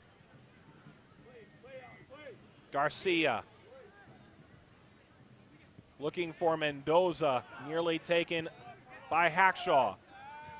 A bit more fluidity in the midfield right now with the additions. Passing and moving, off-ball movement, finding those gaps. Ribeiro's still thinking about it. He's got a cannon. He's not afraid either of using it. Turner looking. Not a lot of movement up front yet, but now up the left side goes De Silva. Pushed by Garcia. Make it Griffith, pardon. And another sub coming. Worth noting, 5 subs in the United Soccer League, and it's Garbanzo who started last time out. Tricky Ricky, they call him. Replaces Romario Williams, and Garbanzo, a player who can hold the ball up and milk time off the clock. Something he's very adept at doing. Well, now you have 2 fresh legs. Well, one right now with Garbanzo, but the Cordovas didn't come in, long ago up top. So they're looking, obviously Charleston's looking to stretch them out, take advantage of perhaps the tired legs in the defense of Orlando.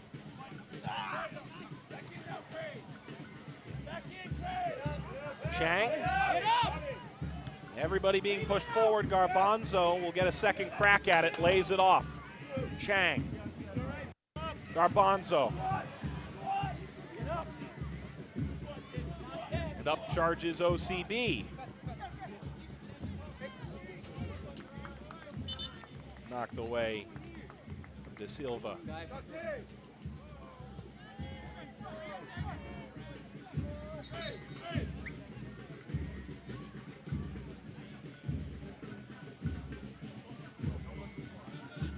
Tyler Turner, 3 goals on the season on a season-long loan from Orlando City.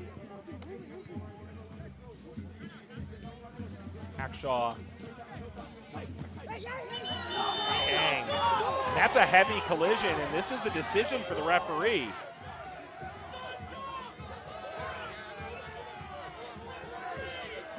This will be interesting to see.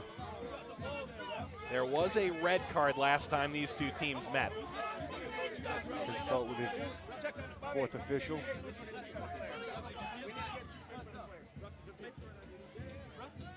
So the first focus is on Chang. That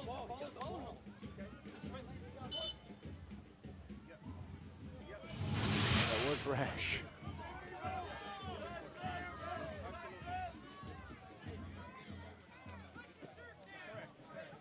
That, I don't know. That could go either way. Yeah. That could go. That would be a red card for some. Yep. Yep. While others, perhaps a yellow is warranted this late in the game.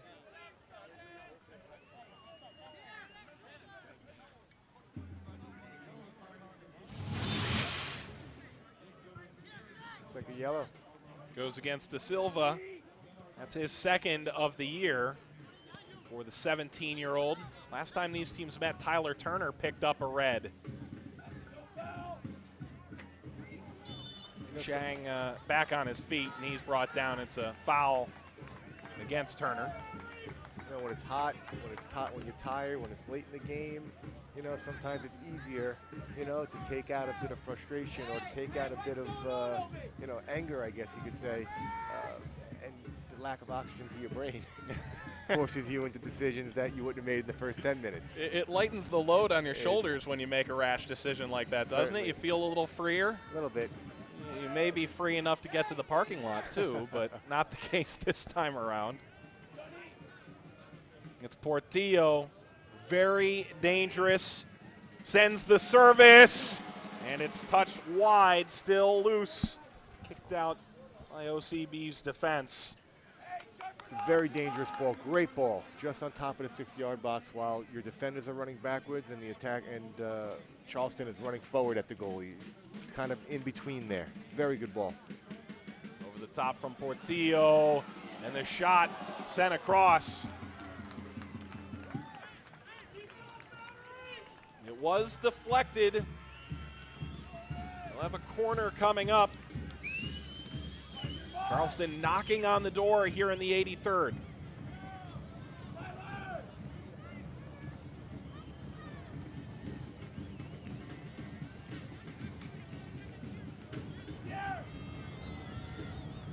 Justin Portillo headed towards the net, cleared off the line for the second time tonight. And kick further, but the ball stays with Charleston Battery. This second half, I'll tell you, it's very exciting. Second clearance off the line there. I mean, set pieces are huge, especially this late in the game when perhaps the legs are a bit tired. How about that? That fan's good for a towel, too. I think one of the dollar beers might have spilled on him. Ah, yes. Here's Obi Woodbine. Long throw away from Cordovez. He'll get a second look at this. Sends the low cross. Nodded back out again. He puts the ball back to Griffith. So here's Mueller. Charleston here, 6 minutes plus stoppage time, has clearly become the aggressor at home. Yeah, I think there was very key substitutes being made to bring the fresh legs on in key positions. And you could see someone like Mendoza, 84th minute, full out sprint, putting pressure on. Lasso, Carlton, and Timbakis, the goalkeeper, are the three remaining available subs. One more substitute available for Mike Anheuser.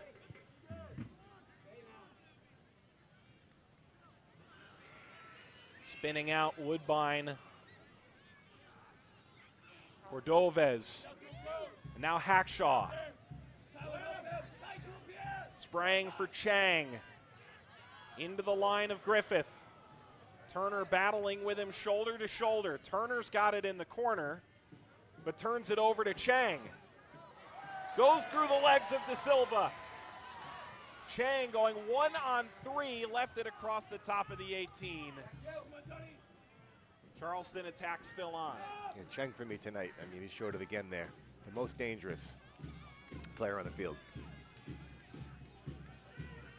Marini, Cordovez, bumped from behind, keeps possession. Gets through Rocha.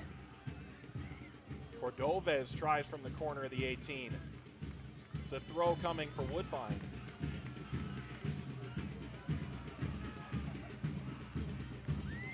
Oh, the cramps. How about this, too? And talk about the cramps. I think every player on this field is well aware of what that means. No, I don't think a beer got spilled on Woodbine earlier. I think he really is using fans as a hand towel. That's his. You know what I never understood? I know it's good sportsmanship, and I know it's the right thing to do, and it's wonderful to see in a sporting environment. But I don't think I've ever stretched out an opposing player for his cramps. I don't think I have. Well, what if you're trying to get the play moving again, and for Charleston, you're just trying to speed things up? I'd help him up, make him stand. It is the right thing to do, though. I just never understood it.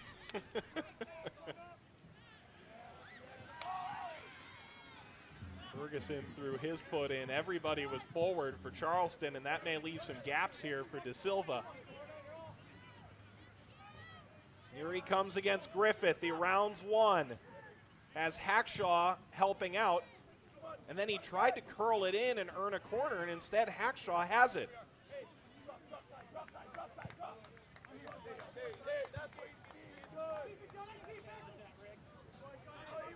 Here's Mendoza. Gets the give and go. Mendoza inside, sends the shot off of Cooper. Had help from Mueller. Grabbing at his hair, felt he could have done more. Wow, great opportunity for Mendoza. Burst of speed. He's been refreshing since he's come on. Playing through to the target player. Good little give and go, top of the box. Maybe waited a step too long, cut his angle off. But overall, great opportunity there for Mendoza. Was indeed Mueller's defense. There haven't been any goals scored here, but with all the hubbub around the earlier yellow card and now all these subs, you would think there's going to be a fair amount of stoppage time. Ellis Hayden out, Ambrose on. That's the 4th sub for Orlando City.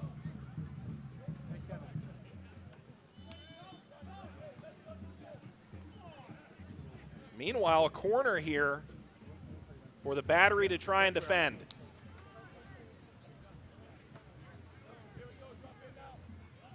Whipped across, and what a leaping grab from Cooper, who's looking to get the ball moving the other way. How about that? Those are terrific hands. Great skills, great athleticism. All that for a guy who used to have to punch everything away. He's legally blind, and when he came from Cuba, they gave him contact lenses to use, and it's amazing how much as a goalkeeper it helps to see the ball. It lets you make plays like this. I think that's a myth. I gotta talk to a doctor. I believe you though, but it's something. That's an amazing story. I had to ask that question twice. Legally blind? Indeed he is. Well, I'll tell you, the first day that I ever saw this from Luis Robles when I was with the Red Bull, he walked in one morning to practice with glasses, and he took them off, and he was squinting. And I said, "You're a goalkeeper?" And look what he's done. So, you know, instincts perhaps are better than eyesight for Right. goalkeepers. Yeah, that's a horse that New York Red Bulls have ridden for the last handful of years exclusively. Yeah. Garbanzo given the yellow card. That is his 5th yellow card of the season. So it looks like he will be out for the upcoming match against New York Red Bulls too on yellow card accumulation. Him and Portillo.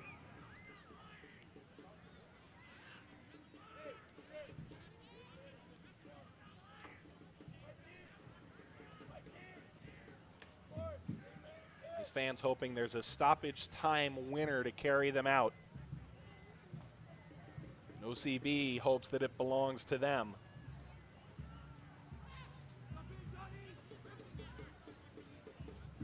Hackshaw trying to widen things out, uncluster the midfield a bit.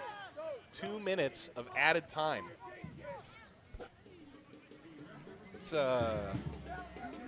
I'll be interested to see how long actually comes with a total of 9 substitutes in the second half. That's right. I didn't take into account how many substitutes. 9 substitutes. I'm saying 2 sounds about right, but no, you're right. 9 subs. A cramping and the yellow card that took a bit. You're right. Been busy. Here's Griffith. Leaves it across. It's nearly kicked into the net. Cordovez has it again. Chang. Leaves it all the way across, and just a poor effort in the end for Charleston. 2 minutes. I think the referees are a bit hot. I think they're sick of the humidity.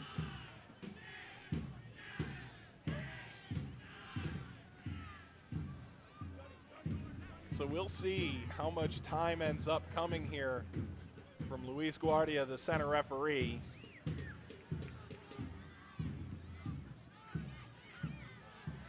Portillo couldn't hang on for Charleston. Pushed up the line. Here comes Cox. Cooper's got it.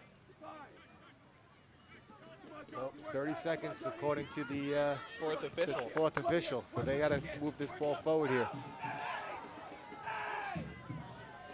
Griffith, what a long run, and he earns a corner kick. Well, this could be it for Charleston. This could be the chance that puts them through. They've been fairly dangerous offset pieces tonight. I would say, to be honest with you, I could make a case for both teams scoring a late goal and deserving it, to be honest with you at times. Portillo, the metal bleachers clanging in the distance. To the back post. Still loose. Knotted in! Cordovez put it high. He had his chance from 8 yards away. Full time. Wow. How's that for a final play of a game? Well, with Cox, Williams, now Cordova was, I mean, they had their opportunities, just a little bit of quality that was lacking on the night. Somewhat emblematic of the game itself. Mike, thoughts on this one? OCB and Charleston finished 0-0. Much better second half. I think the game could have been won by either side. I think that Orlando came out and made some corrections and started playing a bit more in Charleston's half early on. Were able to connect passes, were able to exploit areas, but Charleston worked the counterattack beautifully early on, and then they really took control over the last 15 minutes or so. You know, it was an exciting game. When we return, highlights and stats. Opportunities galore in the second half, but no goals to be had. Unbeaten streaks continue. We wrap it up 0-0 between Charleston and Orlando City in our USL Game of the Week.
Smoke billowing out. It's just another draw, another game unbeaten at home for Charleston. It's what these fans come to expect at home.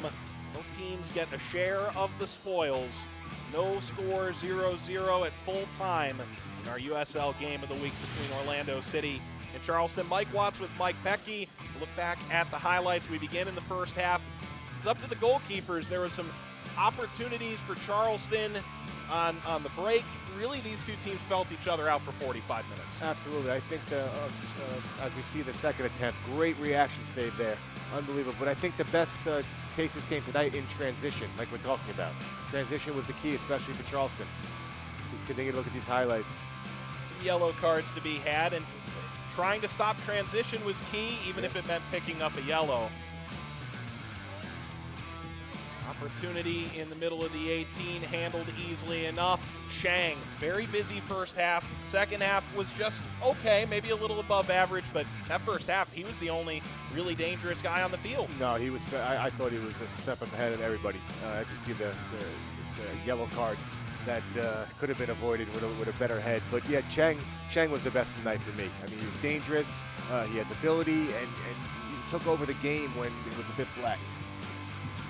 Look at Woodbine going inside. Williams had some chances, especially in the second half. Early didn't pull the trigger. Late, too high when he did. Yeah, I think a little bit of lack of quality in the 6-yard box, inside the 18-yard box. Besides that, he had his opportunities. This a yawning opportunity that Zach Hayden wasn't able to do nearly enough with. Going inside, Williams, another save for Ridgers. He's the star of the night. Chang showing his quality, creating space. Williams from distance, just putting it wide. The attack belonged to Williams, wasn't able to do nearly enough. Meanwhile, OCB, Cox, second half, really started to get things going. In the second half, you felt like a goal was coming somewhere. Williams, another chance, it just never came. Just never came. It was so close to the side, but give credit to the goalkeepers tonight, especially Ridges. He was a wall tonight. You look late in this second half. Is that a red card? You know, looking back on it now, no, I think yellow was the right call. You know, it was a rash challenge, absolutely, but to make a red card out of that. Opportunity right in front of the box. Danger cleared. Mendoza. This is maybe the best opportunity of the game by either side. When Mendoza receives that ball in the box off the 1-2, his body's already open for the far post shot. If he would have taken that, I think it could have went in. I think it would have went in. Of Cordovez claiming this ball, and this right at the end of stoppage time. Marini, the extra header, and Cordovez had a yawning net and all the opportunity in the world to be the hero. Again, like we talked about earlier, for the forwards tonight, it was a bit of lack of quality inside the box, like we said.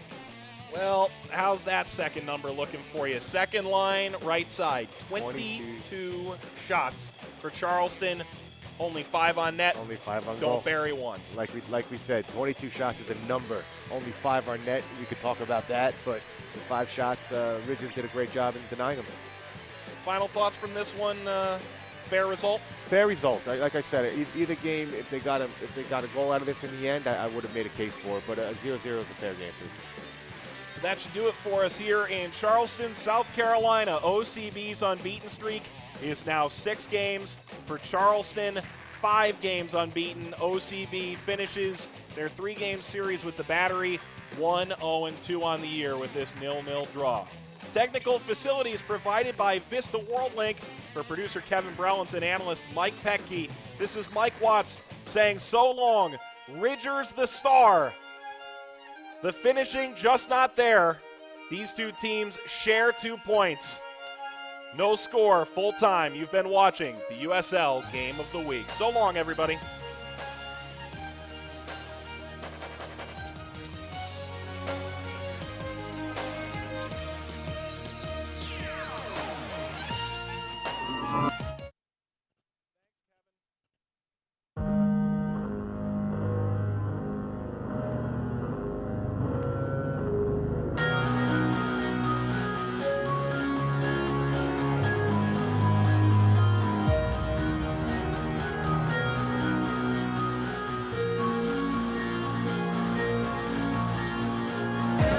Stretched out to the middle, back to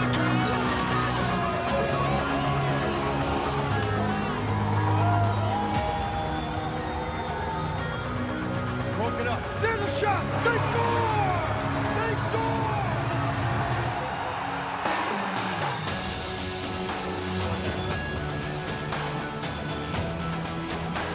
Bernardo Fords.